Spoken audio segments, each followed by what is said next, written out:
that been important to you? When you interact with the crowd, the fans, is that just as you've evolved into this role?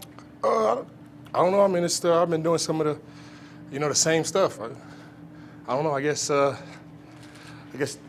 starting to see it a little bit more. I don't know. But I've been, every year we got the crowd out here. I love, interacting with the crowd, getting in the cloud, throwing water on them. I should bring a water gun out here so I can spray them or something. But, I love interacting with the crowd. They come a long way just to watch us practice for, 2 hours. They get here at, 7:30 in the morning before we even get here, just to see us practice. So, when they come all the way out here, I just try to, give them something, while they're here.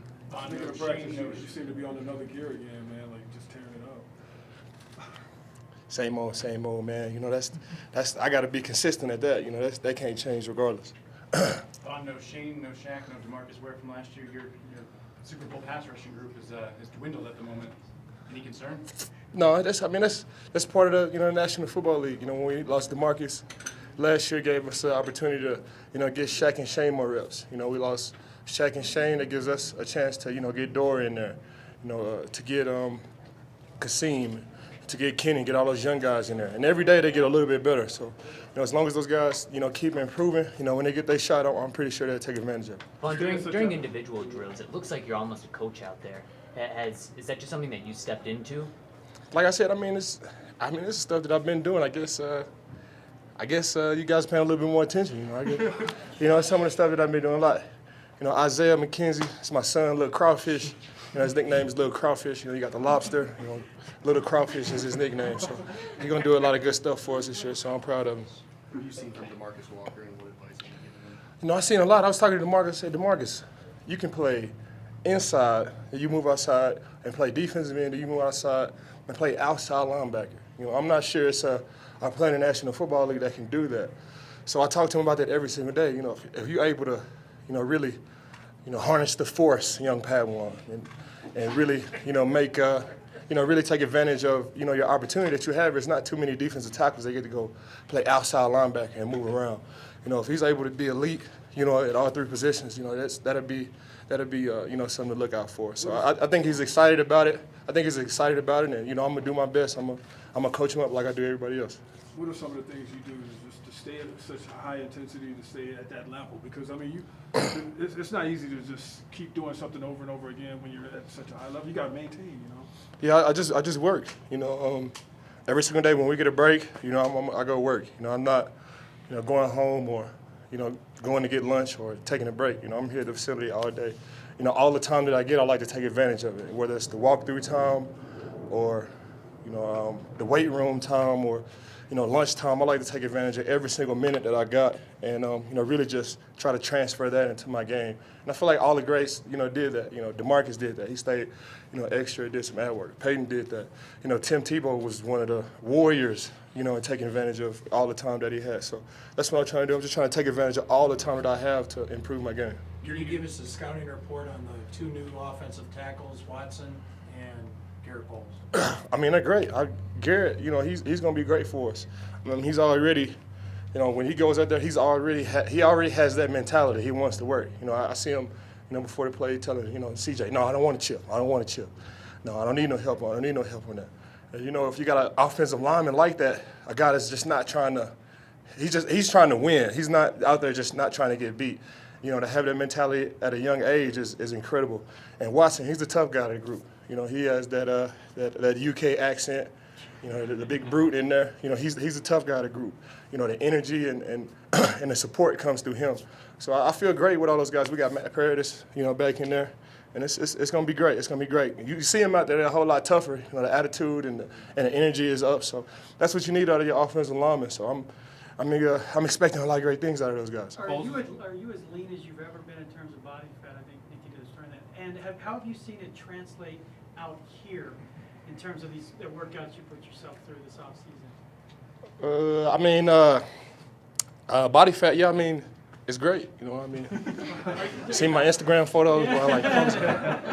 It's great. But body fat really doesn't transfer into athletic ability. But did the training? How was that training? Did you change up a little bit? How was that translated? It was great. I think it was great physical work, but it was a lot of mental work too. Oh, okay. And you know, my trainer, instead of going, you know, we walk out there and, you know, he'll tell you, you know, run the stairs.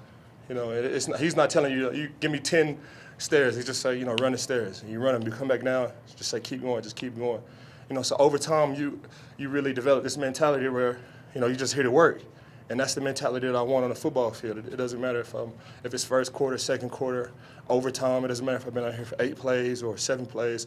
I just want to keep going, just keep going. And that was one of the most, you know, positive, you know, things that I got from working out in San Francisco. You know, Khalil Mack, he said he was looking for 30 Mhm. sacks. Is that number doable? Yeah, I think it's doable. I think it's doable. You know, out of Khalil, you know, he's a great player. You know, he was there at the Pass Rush Summit.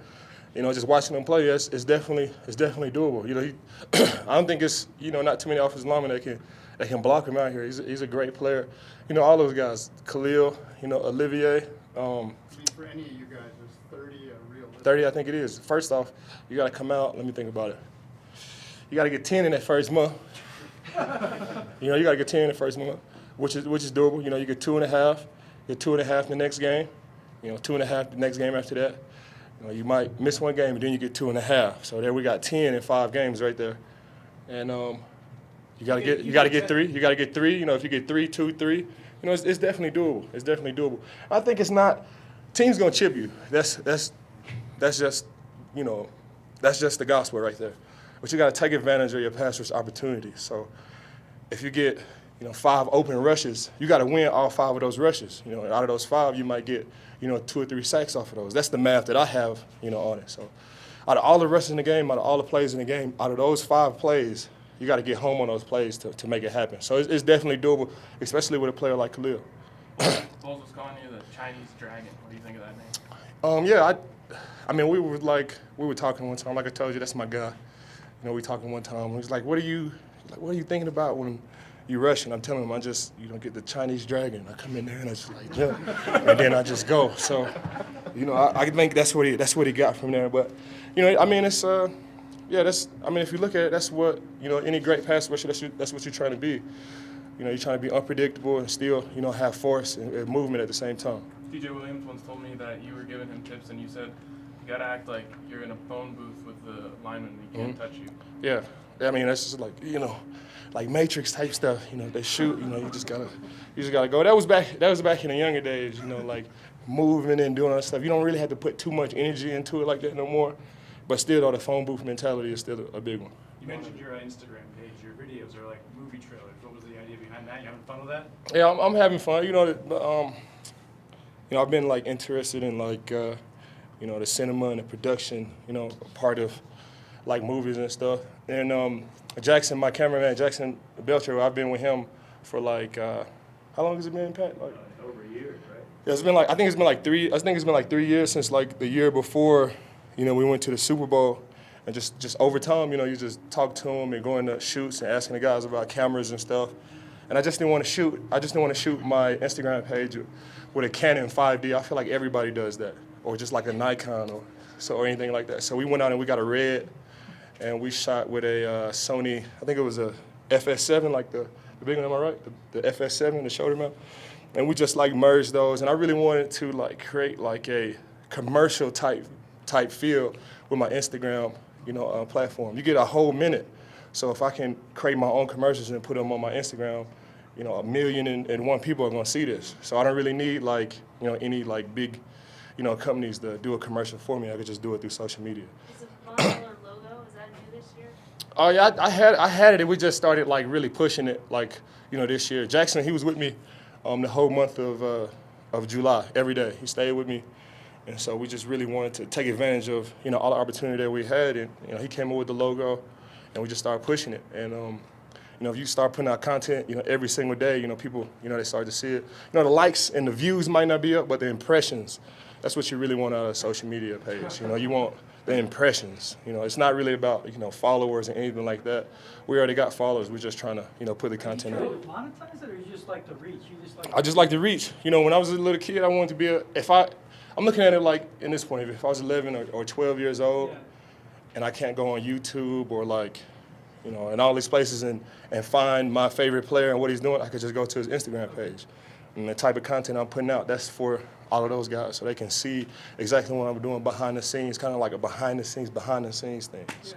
Do you have YouTube guys, Instagram guys? I know they're big celebrities with young people. Do you have guys that you look up to in that business? Yeah, I mean, like all it, like you know, what's it, Rice Gum. You know, he's pretty good. I just take all of those guys. All those guys got like a particular formula, you know, and plus they're pretty funny. You just can't put stuff out there and get followers. You know, you gotta have you know, really interesting content to really catch, you know, the followers. So all of those guys, from the comedians to like, you know, the prank artists, they have like a certain like formula that they're pretty good at. So I just look at all the greats and I just try to, you know, make my page happen. Have you thought about how many preseason snaps you might play with Shane and Shaq out? Nah, I mean that's my Instagram. I'm thinking about my Instagram more than I'm thinking about my preseason snaps. You know, that's just part of it. Do you need to play in the preseason? Yeah, I mean, I think yeah, you know, playing in preseason is good. Whatever coach, you know, Joseph, you know, I'm gonna be ready to go. You know, whatever he got for me. Sounds like Instagram is a thing for life, even later, right? It's not just Instagram, you know, it's all the social media. You know, Pat always says, you know, you got a huge platform. You got to take advantage of that. You know, the local media and the press, you know, that's a great way to get, you know, your to get your message out there. But social media is where it's gonna come from first, especially for athletes. So I just try to take advantage of my platform. That's not what Pat tells us. Hey, thank you guys. I appreciate it. Thanks.